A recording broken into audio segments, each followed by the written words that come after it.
ओम नमो भगवते वासुदेवाय। नमस्कार दोस्तों, स्वागत है आप सभी का हमारे YouTube चैनल पर। दोस्तों आइए सुनते हैं श्रीमद् भागवत महापुराण की कथा।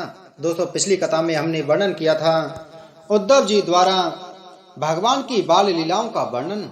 आज की कथा में हम वर्णन करेंगे भगवान के अन्य लीला चरित्रों का वर्णन।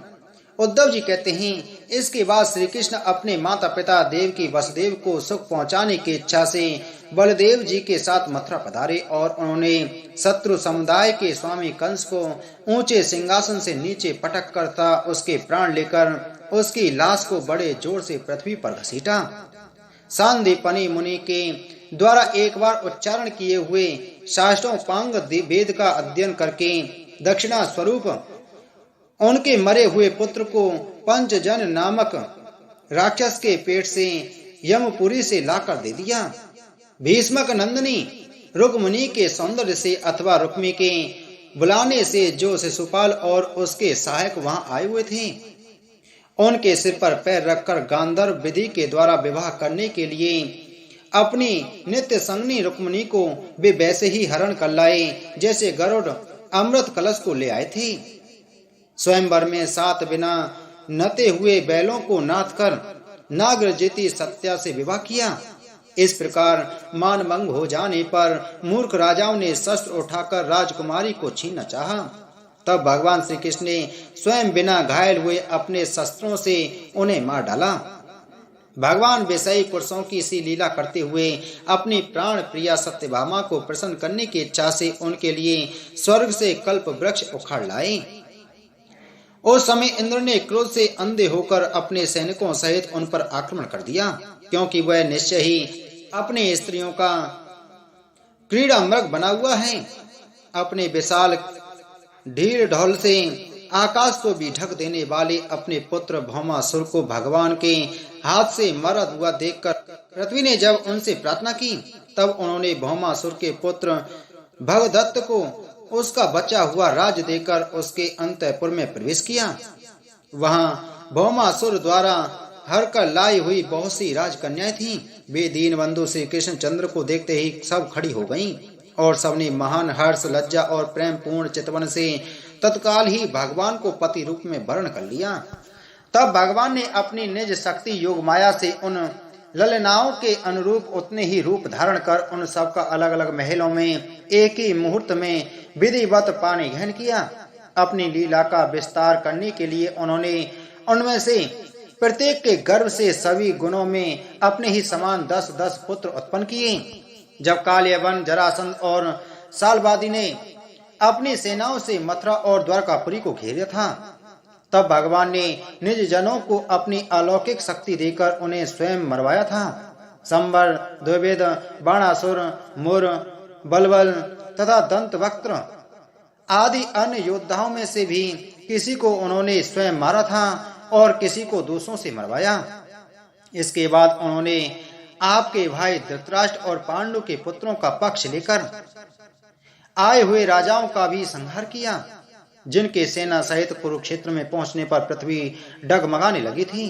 कर्ण, दुशासन और शकुनी की खोटी सलाह से जिसकी आयु और श्री दोनों नष्ट हो चुकी थीं, तथा भीमसेन की गदा से जिसकी जंगा टूट चुकी थी, उस दुर्योधन को अपने साथियों के सहित पृथ्वी पर पड़ा देखकर भी उन्हें प्रसन्नता न हुई।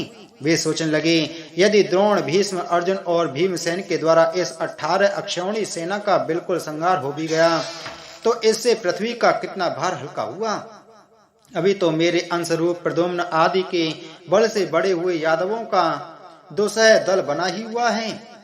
जब ये मधुपान से मतवाले हो लाल लाल आंखें करके आपस में लड़ने लगेंगे, तब उससे ही इसका नाश होगा। इसके सिवा और कोई उपाय नहीं है। असल में मेरे संकल्प करने पर ये स्वयं ही अंतर्ध्यान हो जाएंगे।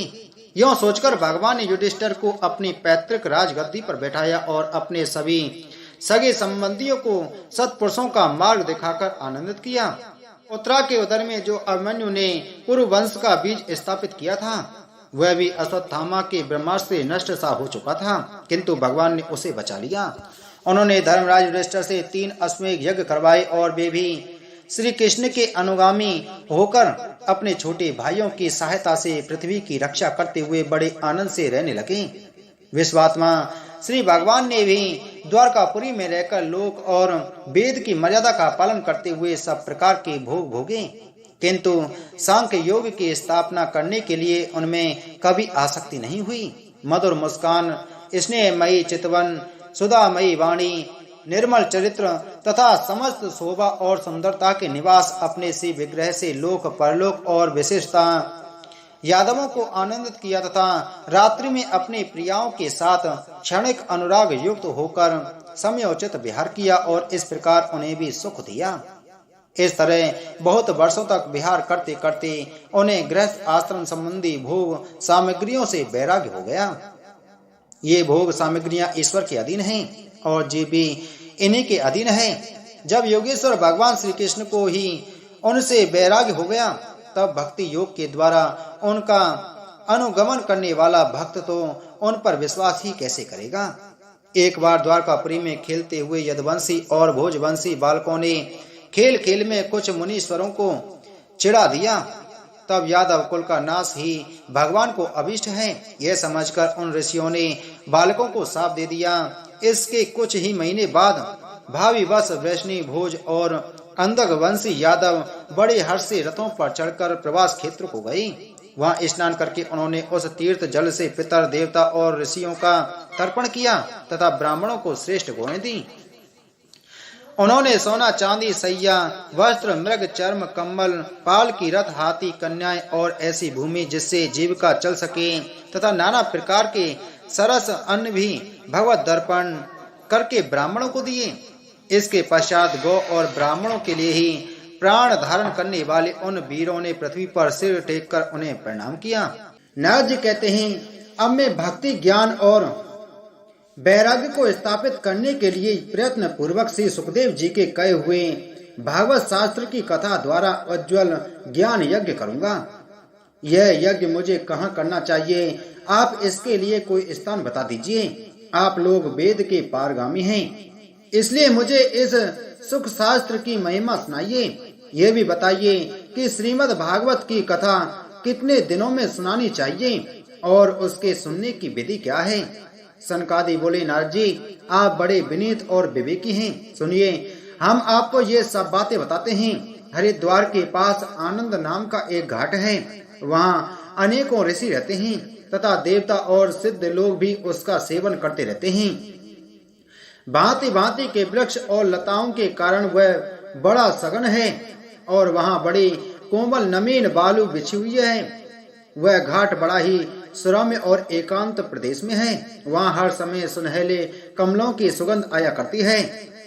उसके आसपास रहने वाले सिंह हाथी आदि परस्पर विरोधी जीवों के चित्त में भी बैरभाव नहीं है। वहाँ आप बिना किसी विशेष प्रयत्न के ही ज्ञान यज्ञ आरंभ कर दीजिए। उस स्थान पर कथा में अपूर्व रस का उदय होगा। भक्ति की अपनी आंखों के ही सामने निर्मल और जरा जीर्ण अवस्था में पड़े हुए ज्ञान और वैराग्य को साथ लेकर वहां आ जाएगी, क्योंकि जहां भी श्रीमद् भागवत की कथा होती है वहां ये भक्ति आदि अपने आप पहुंच जाते हैं। वहां कानों में कथा के शब्द पढ़ने से ये तीनों तरुण हो जाएंगे। सूजी कहते हैं, इस प्रकार कहकर नारद जी के साथ सनकादि भी श्रीमद् भागवत कथाओं का अमृत पान करने के लिए वहां से तुरंत गंगा तट पर चले आए। जिस समय वे तट पर पहुंचे, भूलोक देवलोक और ब्रह्मलोक सभी जगह इस कथा का हल्ला हो गया। जो जो भागवत कथा के रसिक विष्णु भक्त थे, वे सभी श्रीमद् भागवत कथा अमृत का पान करने के लिए सबसे आगे दौड़ दौड़ कर आने लगे। भृगु, वशिष्ठ, च्यवन, गौतम, मेधातिथि, देवर, देवरात, परशुराम, विश्वामित्र, साकल, मार्कंडेय, दत्तात्रेय, पिपलाद, योगेश्वर, व्यास और पराशर, छाया, सुख, जाजली और जहनु आदि सभी प्रधान मुनिगण अपने अपने पुत्र, शिष्य और स्त्रियों समेत बड़े प्रेम से वहां आए। इनके सिवा वेद, वेदांत, उपनिषद, मंत्र, तंत्र, सत्र है, प्राण और 6 शास्त्र भी मूर्तिमान होकर वहां उपस्थित हुए। गंगा आदि नदियां, पुष्कर आदि सरोवर, कुरुक्षेत्र आदि समस्त क्षेत्र, सारी दिशाएं, दंडक आदि वन, हिमालय आदि पर्वत तथा देव, गंधर्व और दानव आदि सभी कथा सुनने चले आए। जो लोग अपने गौरव के कारण नहीं आए, महर्षि भृगु उन्हें समझा बुझाकर ले आए। तब कथा सुनाने के लिए दीक्षित होकर श्री कृष्ण परायण सनकादि नारद जी के दिए हुए श्रेष्ठ आसन पर विराजमान हुए। उस समय सभी श्रोताओं ने उनकी वंदना की। श्रोताओं में वैष्णव, विरक्त, सन्यासी और ब्रह्मचारी लोग आगे बैठे और उन सबके आगे नारद जी विराजमान हुए।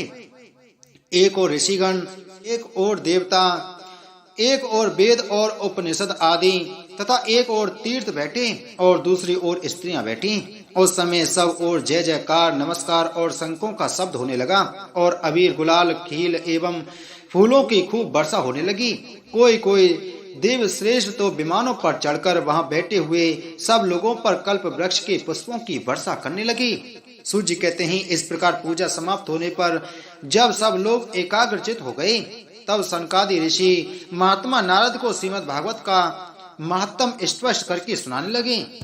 सनकादि ने कहा, अब हम आपको इस भागवत शास्त्र की महिमा सुनाते हैं। इसके श्रवण मात्र से मुक्ति हाथ लग जाती है। श्रीमद् भागवत की कथा का सदा सर्वदा सेवन आस्वादन करना चाहिए। इसके श्रवण मात्र से श्री हरि हृदय में आ विराजते हैं।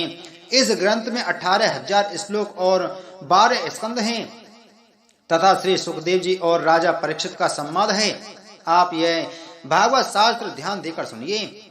यह जीव तभी तक अज्ञानवश इस संसार चक्र में भटकता है, तब तक क्षण भर के लिए भी कानों में इस सुख शास्त्र की कथा नहीं पड़ती। बहुत से शास्त्र और प्राण सुनने से क्या लाभ है? इससे तो व्यर्थ का भ्रम बढ़ता है। मुक्ति देने के लिए तो एकमात्र भागवत शास्त्र ही गरज रहा है। जिस घर में नित्य प्रति श्रीमद् भागवत की कथा होती है वह तीर्थ रूप हो जाता है और जो लोग उसमें रहते हैं उनके सारे पाप नष्ट हो जाते हैं। हजारों अश्वमेघ और सैकड़ों वाजपेयी यज्ञ इस सुख शास्त्र की कथा का 16वां अंश भी नहीं हो सकते। तपोधनो, जब तक लोग अच्छी तरह श्रीमद् भागवत का श्रवण नहीं करते तभी तक उनके शरीर में पाप निवास करते हैं। फल की दृष्टि से इस सुख शास्त्र कथा की समता गंगा, गया, काशी, पुष्कर या प्रयाग कोई तीर्थ भी नहीं कर सकता। यदि आपको परम गति की इच्छा है तो अपने मुख से ही श्रीमद् भागवत के आधे अथवा चौथाई श्लोक का भी नित्य नियम पूर्वक पाठ कीजिए। ओंकार, गायत्री, पुरुष सूक्त, तीनों वेद, श्रीमद् भागवत, ओम नमो भगवते वासुदेवाय, यह 12 मंत्र 12 मूर्तियों वाले सूर्य भगवान, प्रयाग संवत्सर रूप, काल, ब्राह्मण, अग्निहोत्र, गौ, द्वादशी तिथि, तुलसी, बसंत ऋतु और भगवान पुरुषोत्तम, इन सब में बुद्धिमान लोग वस्तुतः कोई अंतर नहीं मानते। जो लोग पुरुष अहर्निश अर्थ सहित श्रीमद् भागवत शास्त्र का पाठ करता है उसके करोड़ों जन्मों का पाप नष्ट हो जाता है, इसमें तनिक भी संदेह नहीं है। जो पुरुष नित्य प्रति भागवत का आधा या चौथाई श्लोक भी पढ़ता है उसे राजसूय और अश्वमेघ यज्ञों का फल मिलता है। नित्य भागवत का पाठ करना, भगवान का चिंतन करना, तुलसी को सींचना और गौ की सेवा करना, ये चारों समान हैं। जो पुरुष अंत समय में श्रीमद् भागवत का वाक्य सुन लेता है उस पर प्रसन्न होकर भगवान उसे वैकुंठ धाम देते हैं। जो पुरुष इसे सोने के सिंहासन पर रखकर विष्णु भक्त को दान करता है वह अवश्य ही भगवान का सायुज्य प्राप्त करता है। जिस दुष्ट ने अपनी सारी आयु में चित्त को एकाग्र करके श्रीमद् भागवत कथा अमृत का थोड़ा सा भी रसास्वादन नहीं किया उसने तो अपना सारा जन्म चांडाल और गधे के समान व्यर्थ ही गवा दिया। वह तो अपनी माता को प्रसव पीड़ा पहुंचाने के लिए ही उत्पन्न हुआ। जिसने इस सुख शास्त्र के थोड़े से भी वचन नहीं सुने वह पापात्मा तो जीता हुआ ही मुर्दे के समान है। पृथ्वी के भार स्वरूप उस पशु तुल्य मनुष्य को धिक्कार है। यों स्वर्ग लोक में देवताओं में प्रधान इंद्र आदि कहा करते हैं। संसार में श्रीमद् भागवत की कथा का मिलना अवश्य ही कठिन है। जब करोड़ों जन्मों का पुण्य होता है तभी इसकी प्राप्ति होती है। नारद जी, आप बड़े ही बुद्धिमान और योग निधि हैं। आप प्रयत्न पूर्वक कथा का श्रवण कीजिए। इसे सुनने के लिए दिनों का कोई नियम नहीं है, इसे तो सर्वदा ही सुनना अच्छा है। इसे सत्य भाषण और ब्रह्मचर्य पालन पूर्वक सर्वदा ही सुनना श्रेष्ठ माना गया है, किंतु कलयुग में ऐसा होना कठिन है। इसलिए इसकी सुखदेव जी ने जो विशेष विधि बताई है वह जान लेनी चाहिए। कलयुग में बहुत दिनों तक चित्त की वृत्तियों को वश में रखना, नियमों में बंधे रहना और किसी पुण्य कार्य के लिए दीक्षित रहना कठिन है। इसलिए सप्ताह श्रवण की विधि है। श्रद्धा पूर्वक कभी भी श्रवण करने से अथवा माघ मास में श्रवण करने से जो फल होता है वही फल श्री सुखदेव जी ने सप्ताह श्रवण में निर्धारित किया है। मन के असंयम, रोगों की बहुलता और आयु की अल्पता के कारण तथा कलयुग में अनेकों दोषों की संभावना से ही सप्ताह श्रवण का विधान किया गया है। जो फल तप, योग और समाधि से भी प्राप्त नहीं हो सकता वह सर्वांग रूप से सप्ताह श्रवण से सहजी में मिल जाता है। सप्ताह श्रवण यज्ञ से बढ़कर है, व्रत से बढ़कर है, तप से कहीं बढ़कर है, तीर्थ सेवन से तो सदा ही बड़ा है, योग से बढ़कर है, यहाँ तक कि ध्यान और ज्ञान से भी बढ़कर है। अजय इसकी विशेषता का कहाँ तक वर्णन करें, यह तो सभी से बढ़ चढ़कर है। सौनक जी ने पूछा, सूत जी यह तो आपने बड़े आश्चर्य की बात कही। अवश्य ही यह भागवत पुराण योग वेत्ता ब्रह्मा जी के भी आदि कारण श्री नारायण का निरूपण करता है, परंतु यह मोक्ष की प्राप्ति में ज्ञान आदि सभी साधनों का तिरस्कार करके इस युग में उनसे भी कैसे बढ़ गया। सूत जी ने कहा, सौनक जी जब भगवान श्री कृष्ण इस धरा धाम को छोड़कर अपने नित्य धाम को जाने लगे तब उनके मुखारविंद से एकादश स्कंद का ज्ञानोपदेश सुनकर श्री उद्धव जी ने पूछा। उद्धव जी बोले, गोविंद अब आप तो अपने भक्तों का कार्य करके परम धाम को पधारना चाहते हैं, किंतु मेरे मन में एक बड़ी चिंता है, उसे सुनकर आप मुझे शांत कीजिए। अब घोर कलिकाल आया ही समझिए, इसलिए संसार में फिर अनेकों दुष्ट प्रकट हो जाएंगे। उनके संसर्ग से जब अनेकों सत्पुरुष भी उग्र प्रकृति के हो जाएंगे तब उनके भार से दबकर यह गौ रूपणी पृथ्वी किसकी शरण में जाएगी। कमल नयन, मुझे तो आपको छोड़कर इसकी रक्षा करने वाला कोई दूसरा नहीं दिखाई देता, इसलिए भक्त वत्सल आप साधुओं पर कृपा करके यहाँ से मत जाइए। भगवान आपने निराकार और चिन्ह मात्र होकर भी भक्तों के लिए ही तो यह सगुण रूप धारण किया है, फिर भला आपका वियोग होने पर वे भक्त जन पृथ्वी पर कैसे रह सकेंगे। निर्गुण उपासना में तो बड़ा कष्ट है, इसलिए कुछ और विचार कीजिए। प्रवास क्षेत्र में उद्धव जी के ये वचन सुनकर भगवान सोचने लगे कि भक्तों के अवलंब के लिए मुझे क्या व्यवस्था करनी चाहिए। सौनक जी तब भगवान ने अपनी सारी शक्ति भागवत में रखती वे अंतर्ध्यान होकर इस भागवत समुद्र में प्रवेश कर गए। इसलिए यह भगवान की साक्षात शब्दमयी मूर्ति है। इसके सेवन, श्रवण, पाठ अथवा दर्शन से ही मनुष्य के सारे पाप नष्ट हो जाते हैं। इसी से इसका सप्ताह श्रवण सबसे बढ़कर माना गया है और कल युग में तो अन्य सब साधनों को छोड़कर यही प्रधान धर्म बताया गया है। कल काल में यही ऐसा धर्म है जो दुख, दरिद्रता, दुर्भाग्य और पापों की सफाई कर देता है तथा काम, क्रोध आदि शत्रुओं पर विजय दिलाता है। अन्यथा भगवान की इस माया से पीछा छुड़ाना देवताओं के लिए भी कठिन है। मनुष्य तो इसे छोड़ ही कैसे सकते हैं। अतः इससे छूटने के लिए भी सप्ताह श्रवण का विधान बताया गया है। सूत जी कहते हैं, सौनक जी जिस समय सनकादि मुनीश्वर इस प्रकार सप्ताह श्रवण की महिमा का बखान कर रहे थे उस सभा में एक बड़ा आश्चर्य हुआ, उसे मैं तुम्हें बतलाता हूँ, सुनो। वहाँ तरुणावस्था को प्राप्त हुए अपने दोनों पुत्रों को साथ लिए बेसुद्ध प्रेम रूपा भक्ति बार बार श्री कृष्ण, गोविंद, हरे मुरारे, हे नाथ, नारायण, वासुदेवा आदि भगवान नामों का उच्चारण करती हुई अकस्मात प्रकट हो गई। सभी सदस्यों ने देखा कि परम सुंदरी भक्ति रानी भागवत के अर्थों का आभूषण पहने हुए पधारी। मुनियों की उस सभा में सभी यह तर्क वितर्क करने लगे कि ये यहाँ कैसे आईं, कैसे प्रविष्ट हुईं। तब सनकादि ने कहा, ये भक्ति देवी अभी अभी कथा के अर्थ से निकली हैं। उनके ये वचन सुनकर भक्ति ने अपने पुत्रों समेत अत्यंत विनम्र होकर सनत कुमार जी से कहा। भक्ति बोली, मैं कलयुग में नष्ट प्राय हो गई थी। आपने कथा अमृत से सींच कर मुझे फिर पुष्ट कर दिया। अब आप ये बताइए कि मैं कहाँ रहूं?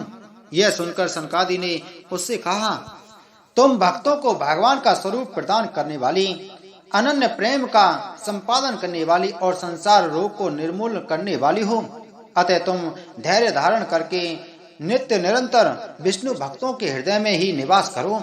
ये कलयुग के दोष भले ही सारे संसार पर अपना प्रभाव डालें, किंतु वहां तुम पर इनकी दृष्टि भी नहीं पड़ सकेगी। इस प्रकार उनकी आज्ञा पाते ही भक्ति तुरंत भगवत भक्तों के हृदय में जा विराजी। जिनके हृदय में एकमात्र श्री हरि की भक्ति निवास करती है, वे त्रिलोकी में अत्यंत निर्धन होने पर भी परम धन्य हैं, क्योंकि इस भक्ति की डोरी से बंधकर तो साक्षात भगवान भी अपना परम धाम छोड़कर उनके हृदय में आकर बस जाते हैं। भूलोक में यह भागवत साक्षात पर ब्रह्म का विग्रह है। हम इसकी महिमा कहाँ तक वर्णन करें? इसका आश्रय लेकर इसे सुनने से तो सुनने और सुनाने वाले दोनों को ही भगवान श्री कृष्ण की समता प्राप्त हो जाती है। अतः इसे छोड़कर अन्य धर्मों से क्या प्रयोजन है? बोलो श्रीमद् भागवत महापुराण की जय। बोलो श्री कृष्ण चंद्र भगवान की जय।